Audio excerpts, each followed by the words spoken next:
Well, I'm glad you're here today. Thanks so much for being a part. And I want to welcome you to the kickoff of our fall series as a church, because it is the one time a year where we all do the same thing. Kids, students, adults, everyone learning together, everyone growing together, everyone giving and sacrificing and serving one another for the greater good of one another, everyone in a small group together that studies and eats and prays together. In fact, I'm holding the book that our church put together very specifically for this series. And in order to get this, you've got to get into a group. It is imperative that you're in a group, and I'll talk to you about that in just a moment. But in those groups, you study together and eat together, and you pray together, you love one another, you grow together. And do you know what happens when we do all of this togetherness? It builds spiritual maturity, because it is literally what we've been called is to one another. And it builds spiritual maturity, which is just spiritual muscles, right? It's muscles in us. In fact, I'll talk to you about that at the end of the service. But again, if you don't do something different, then you stay the same. And so if you want to build something new as far as your spiritual life, that's what your church is here to help you do. And so it builds spiritual maturity in us. And a fall series does it unlike anything else if you'll participate. Do you know what else this does to us as a church? Is it causes unity. When we do a fall series, it causes unity. And you know what unity is to Jesus? It's the very thing that Jesus prayed for when he said to his Father, "Father, would you make them one as you and I are one?" Say, well, why are we doing a fall series? How's that different than anything else? We all come together. We all do it. We challenge more than any other time. We try to guide and direct more than any other time for you to take a step that you haven't taken to go someplace you've never been, or to regather and to go back to where you once were and begin to grow again in your faith. And so it is about spiritual maturity, and it is about unity, maturity and unity. And so I got to tell you, as a pastor, I get super excited about our fall series. And so this year, our fall series is called Simple, Just the Essentials. Just the Essentials. And I absolutely love that title. And so in this series, over the next few weeks, here's what we're going to attempt to do. We are going to attempt to answer this question right here. What must we believe in order to be a faithful follower of Jesus? Not what must we do, because we talk about the do part all the time. Because we are a group of people who aren't just about believing, we are about doing, because the reason we're about doing is because doing is really what makes a difference in the world. Not just believing something. In fact, have you ever believed anything and it changed the world? You never have, right? Believing doesn't make any difference. Doing is what makes the difference. But it is important for us to ask the question, what must we believe in order to be a faithful follower of Jesus? What is the why behind the doing? What are the beliefs behind the doing? And of those beliefs, what are the essentials? What are the things that we just cannot be without? And what oftentimes makes this confusing for a lot of people about the essentials, and maybe it's been confusing for you, is that the Christian faith is like a giant mall, right? Not just a mall, a giant mall. And it's made up of all these large stores, and Christianity is a lot like this. And each of them have glass fronts, and they have lights, and you can see that what's there, and they're all like inviting you into their version of the Christian faith. And each one of these versions of Christianity, whether it's a denomination, a sub-denomination, whether it's an independent church, each one of these comes with its own fine print, right? Like their own traditions, their own expectations of how you should behave, or expectations of how you should worship, or maybe even their own translation of the Bible that they use, and in some cases even their own interpretation of the translation of the Bible that they use. And the main thing that all of these denominations, sub-denominations, independent churches, the main thing that they all have in common is every single one of them, every one of them is convinced that they are absolutely right. And everybody else they might not be wrong, but they're certainly less right. They're like maybe half right, or maybe they're misinformed, or they're confused, or maybe uninformed, or maybe even worse, they've been misled. And the truth is, including our faith tradition and our churches, the truth is, all of us are probably wrong about some things. But hopefully, we're not wrong about the essential things. You know, like the bottom line things that you have to believe in order to be a faithful follower of Jesus. I'm talking about the essentials. And so the question is, what is essential? What is it? What is it that's required? What is it that's vital and necessary and crucial? What is it that is central that you can't be without this? And we're going to talk about one of those today. In fact, over the next few weeks, we are literally going to build a list of our essentials. And we're absolutely, like the things we're absolutely required to be in order to be a faithful follower of Jesus. And maybe what is equally important is this question, is what's not essential, right? Like, is just the way we do it, is it just cultural, the way that we do it? Because before long in our cultural thinking, we think, well, that is essential because that's how I've always done it. And that's how our church has always done it. But it's maybe not necessarily essential. Or maybe this one, what is fashionable, right? Like what I would call the modern church movement. And that's probably us. Just the way we do church is maybe just fashionable to our day. For us, maybe we're a little on the gritty side of that fashionable, but if we're not careful, you know what we think? We think, no, the way we do it is the way to do church. And if you do it any other way, maybe you are just less right than us. Or maybe not right at all.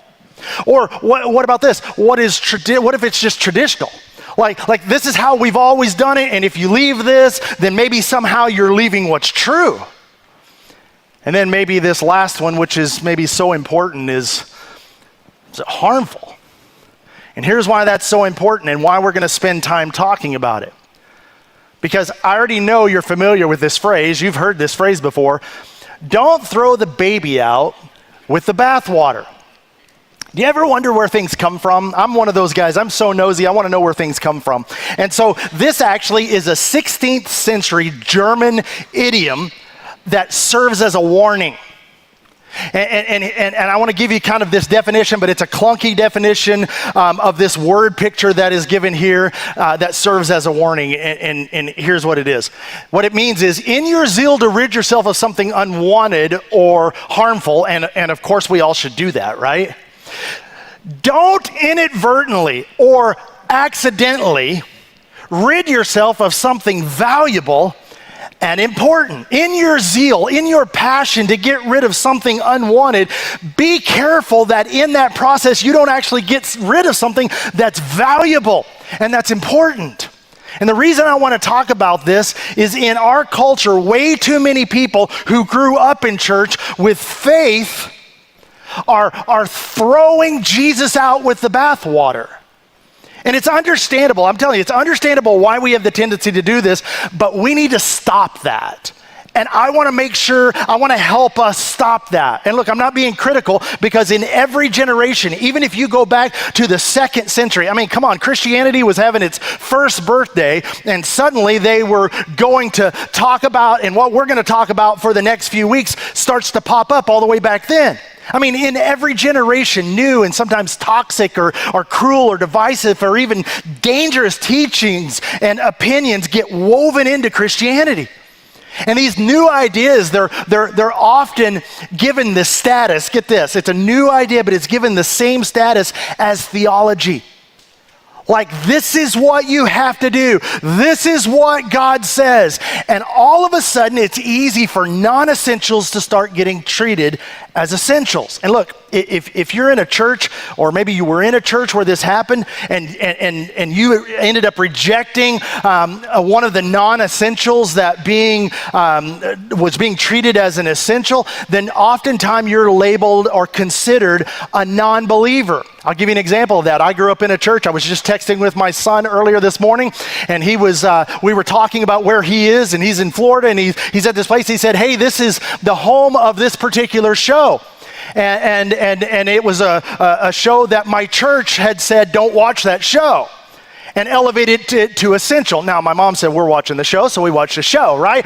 But my point is all of a sudden, as it was elevated to like equal, it became essential. And if you don't follow along, all of a sudden you begin to be looked at as like a fake Christian or an unfaithful church person, and all of a sudden out. And maybe even though what you were considered out over isn't even an essential to the Christian faith. And the reason we know that they aren't essential, you say, well, how do you know what's essential? And this is where we're going. The reason we know that those things aren't essential is when we hold them up against the life and the teaching and the behavior of Jesus. What Jesus prioritized and what Jesus did not prioritize, it becomes clear, wait a minute, this might just be how you do it. This is just what you expect of people, but that's not essential to Christianity. It's like this is some sort of add-on. And as many of you maybe have experienced things that are not just modeled or taught by Jesus, they're actually maybe the opposite. You may have experienced those. Sometimes you may have experienced things that you felt like were add-ons, but that was somehow like un-Christ-like. Or maybe worse, anti-Christ-like. And the reason those kinds of things catch on, and you know how this works because you're smart people. These things catch on because new ideas begin to appeal to some group's self-interest. And they confirm and fuel some sort of bias, or they support a movement, or as we've seen recently, sometimes they support a political agenda. And what makes them so difficult to see is 100% of the time, the leader supports these new ideas, these non-essentials, with verses from the scripture, from the Bible. And they stand up these ideas and they say, the Bible teaches this, and God says this. And sure enough, if you go look at their interpretation of certain scriptures, they have found a way to support those non-essential ideas. And if you don't go along with them, now you're not going along, or rather you're going against scripture. But you actually open the Gospels for yourself, which you should. And once again, you follow Jesus through the Gospels and you realize, wait a minute. My view may not agree with your view, but my view is what I see in Jesus, and we're going to talk about those things. I don't think it's necessarily anybody's fault. I don't think there's some sort of plot among pastors and churches. I think it's just human nature to gravitate to the places where we are accepted the most and toward the ideas that serve our purposes the most. And if somebody can put a chapter and a verse on an idea that I'm already attracted to, well, come on, my tendency is just to be all in.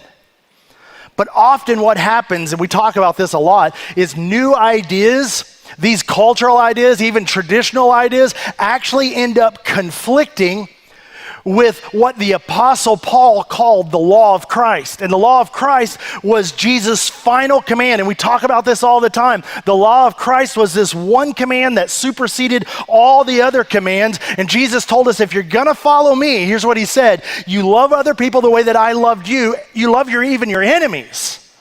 And if somebody considers you their enemy, Jesus says, if you're going to follow me, don't return the favor. And sometimes these new ideas that we have are held up against what Jesus taught and modeled, and they just begin to fall short, because if we're not careful, we will treat these ideas as essential until they no longer work for us. And for some of you, that's been your journey. And when this happens in a church, all of a sudden you begin to feel a little uncomfortable, Like, I'm not sure that's really what Jesus would do. And look, you're mature, honest people, and you begin to feel at times like, if that's what the church is going to do, I have no choice but to leave the church. And then here's the catch. If the church that you choose to leave represents a version of Christianity, and particularly if that's the only version you've ever known, you feel like you have no choice but to leave Christianity entirely. And so, in their zeal to separate themselves from something unhealthy or harmful, they separate themselves from something valuable and important. And maybe that is your story. Maybe that's what you're walking through now. Look, here's the story I've heard so many times, I can't even count the number of times I've heard this story, and it goes something like this. My dad won't have anything to do with church, and I'm not sure why. And I'm like, well, what happened? Well, he won't tell us, but something happened. He had a bad church experience, and he won't have anything at all to do with organized religion. And we've said, Dad, look, there's different kinds of churches out there. He's like, nope, I'm never going to set foot inside a church again. Something happened. And he felt like he had to distance himself from something harmful and something unwanted, but in doing so, he may have walked away from something valuable and important. Or maybe it was your mom, because I've heard this story too, because your mom went to maybe your priest or your pastor and said that your stepfather was abusive. And the priest or the pastor said, well, you have to go home and just submit. And this is what the Bible says, and this is what God wants you to do. And it almost killed her. And she will never have anything to do with organized religion again. And because of that, neither will you. And who could blame you? And now you wonder, does Christianity even have anything that's valuable or important? And look, if that's you, I got to tell you, I've been doing this for a really long time, and I understand why you threw Jesus out with the bathwater. Because your church tradition and theology that you were given, your church experience made it impossible for you to separate the two. And I'm just telling you, it happens all the time. But a lot of people don't leave the faith, they just leave the church, right? In today's world, here's what we call that. They deconstruct their faith. And this may be you as well. And again, this isn't necessarily a bad thing because you stepped away from organized religion to rethink your faith, but you still believe in God and you still value Jesus. In fact, you really haven't changed what you believe about God or Jesus. It's just the whole organized religion church thing. It just didn't seem to line up, and now you're sort of in no man's land because you had to step back and away from organized religion to kind of even catch your breath in that whole thing and figure out what was essential and what was not. It's like you needed to leave behind, and you're pretty confident what you leave behind, but if that's the way you treat people in order to be a Christian, I'm just not sure I want to be a Christian. Because if that's the way you're going to look at those kinds of people, if that's the way you're going to treat that category of people, I just can't be that kind of Christian because I just don't think Jesus would treat people that way. And so I need to step away and I need to think about this. In fact, good for you if you're honest enough to acknowledge that, because here's what I want you to know. A faith that can't be questioned can't be trusted.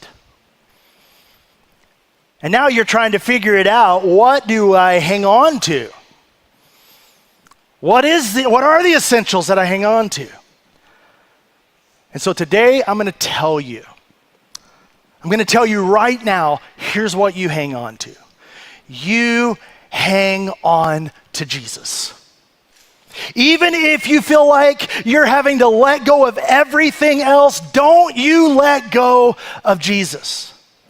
Now, let me tell you what makes this really difficult, and this is something that we really try to do a good job of here. We attempt this all the time, specifically with our students, middle school and high school students. Traditionally, the church hasn't created space for people to question their faith.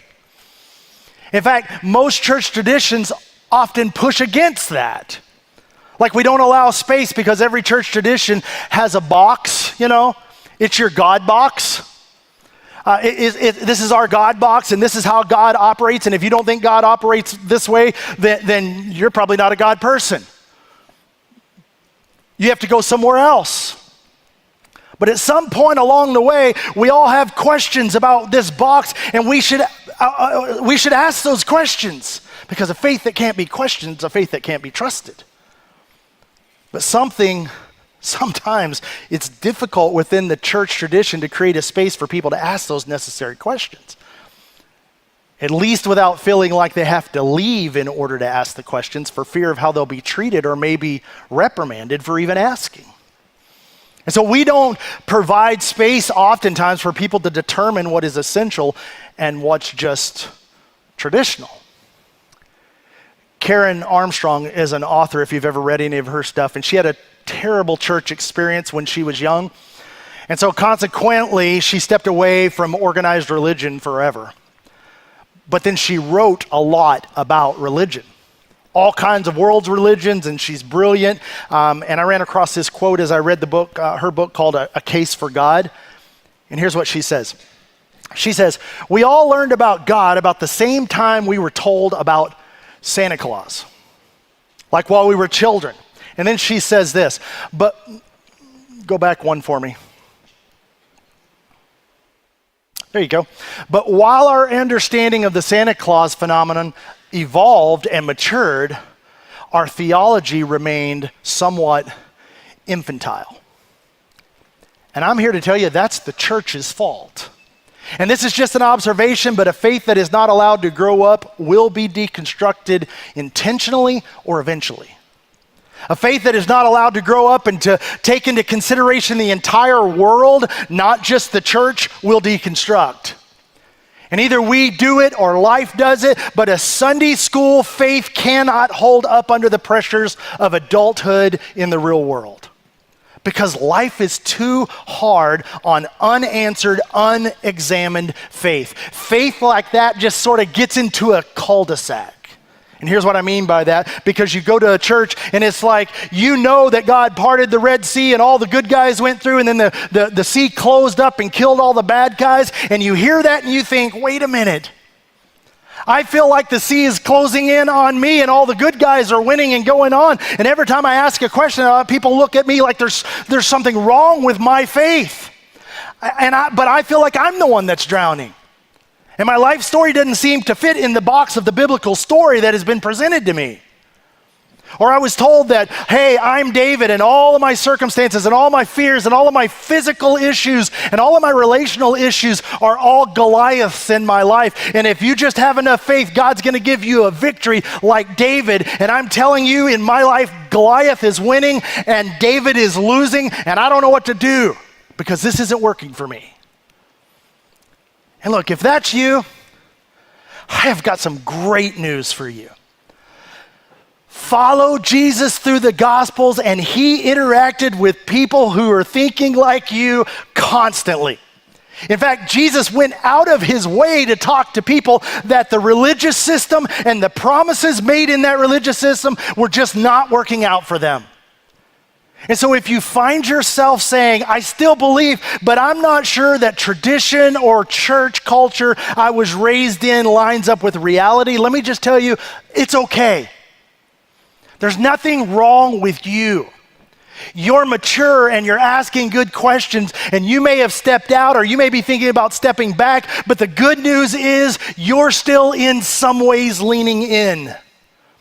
And so in this series, we are going to do our best to strip Christianity all the way back to the foundation and ask the question I mentioned at the beginning of the message: what must one believe?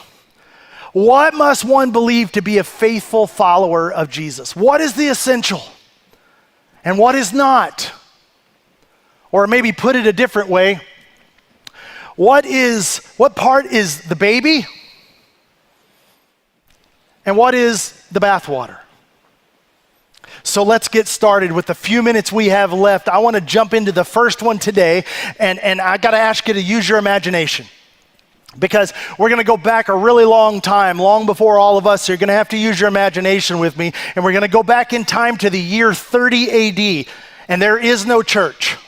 and there is no Bible, and there were no Christian hymn songs. There was no band, there were no lights, there's no Christian theology. There is just law, there are prophets, there is the Torah, there is the temple, there is the priesthood, and there is Roman occupation inside their land. And then there's this unusual rabbi from Nazareth who is drawing enormous crowds everywhere he goes. And he tells helpful and sometimes confusing stories, and he seems to be confronting the status quo both physically and religiously, calling out the corruption in the temple and with the priest and the entire religious system. And some people love him and some people hate him. And some people are just absolutely confused by him.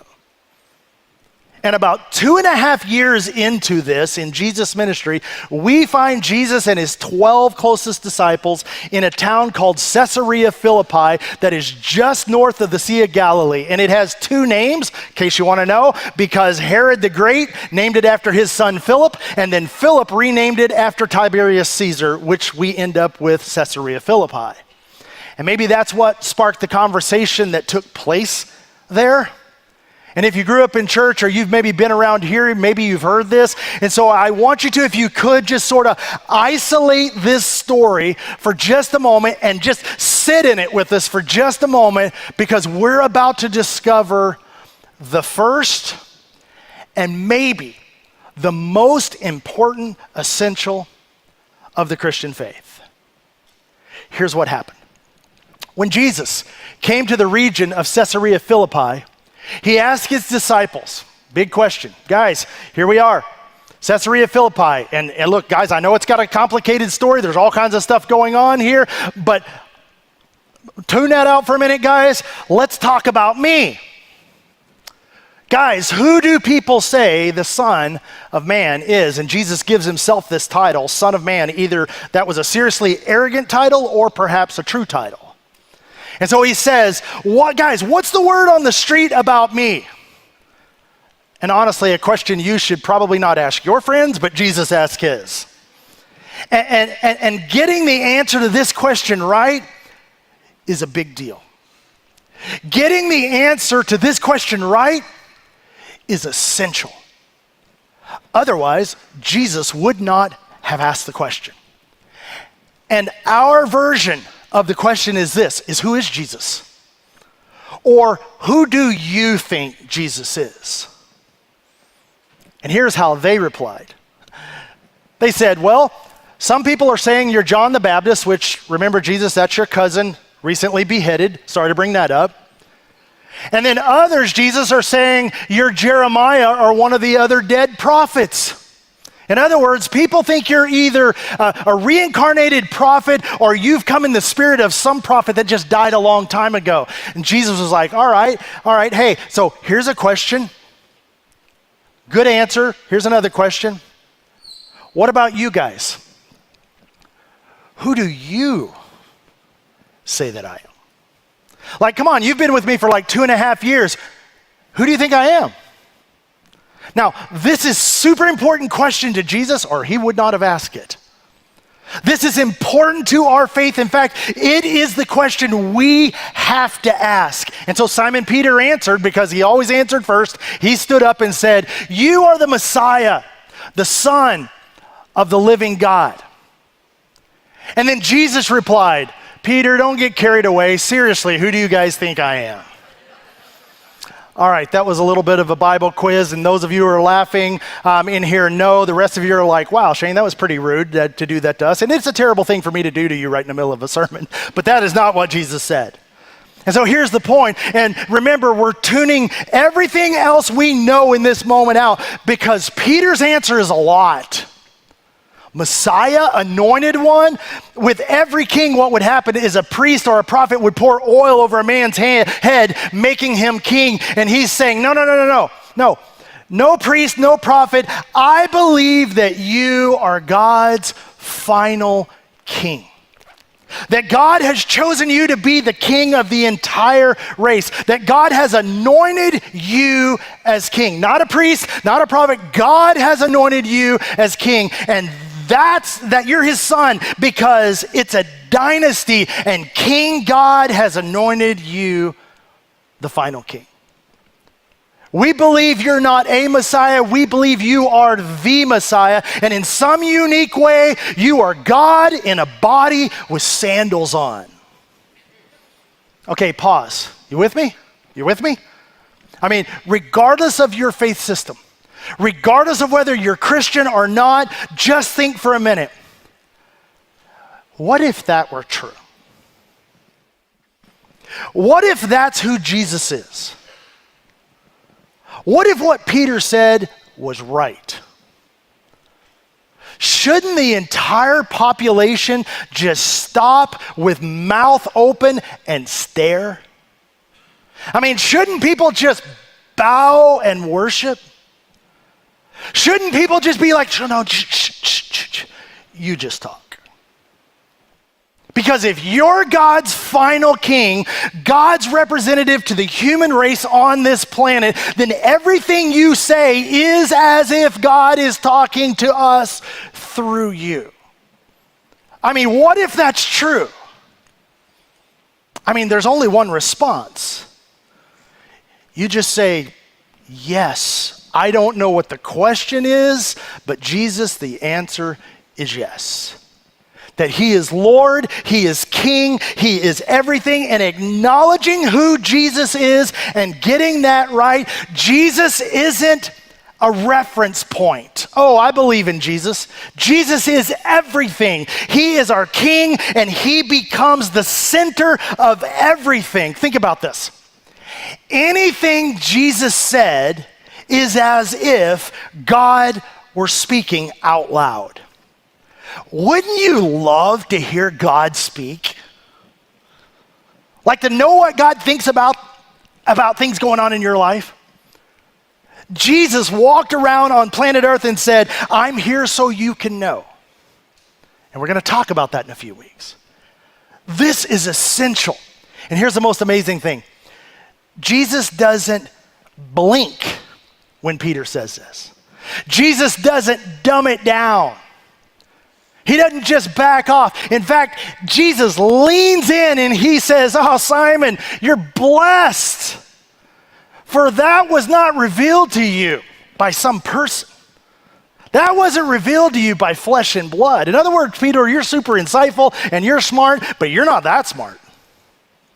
The fact that I'm God's final king was revealed to you by my Father in heaven. Peter, you are exactly right. You are in the presence of God's final king. I am God's unique son. And in that moment, I think they believed him. But in time, they would deconstruct an unbelief. And do you know why they would unbelieve? Because they too had God in a box. And their God box, and in that box, God always wins. God's Messiah always wins. And when Jesus was crucified, the narrative no longer worked inside the box. And they walked away with their boxes, and they unfollowed Jesus. And yet, these are the men that brought us the message, because when Jesus rose from the dead, they realized, oh my gosh, my box is too small. My box was misinformed. Our box was ancient. Our box was traditional. We had no idea what God was up to. And when Jesus rose from the dead, all that changed, and they refollowed, and they changed the world. And that's why you and I are where we are today. Now, fun fact. This declaration, this is why we're talking about this first, that you are the Messiah, the Son of the living God. Ready for this? This is the only thing the church has agreed upon consistently since the beginning. The only thing. Not the way we baptize or do communion or sing or traditions or confess anything. It is a free-for-all out there in terms of everything else. This is the only thing that the church has agreed upon since the beginning. It is essential. This one statement, the identity of Jesus, organizes and it prioritizes everything else. It's why every single morning,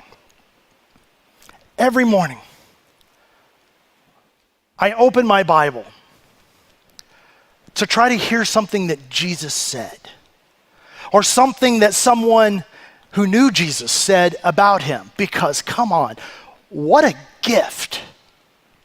I mean, where else should I go? I mean, what else is there? What's more important and significant than to hear the voice of God from God's final King? So first essential, and we're literally going to make a list of essentials. The first essential, here it is. That God, Jesus, is God's Son and our King. Would you say that with me? That Jesus is God's Son and our King. And if you're going to follow, if you're going to be a faithful follower of Jesus, you have got to start right there.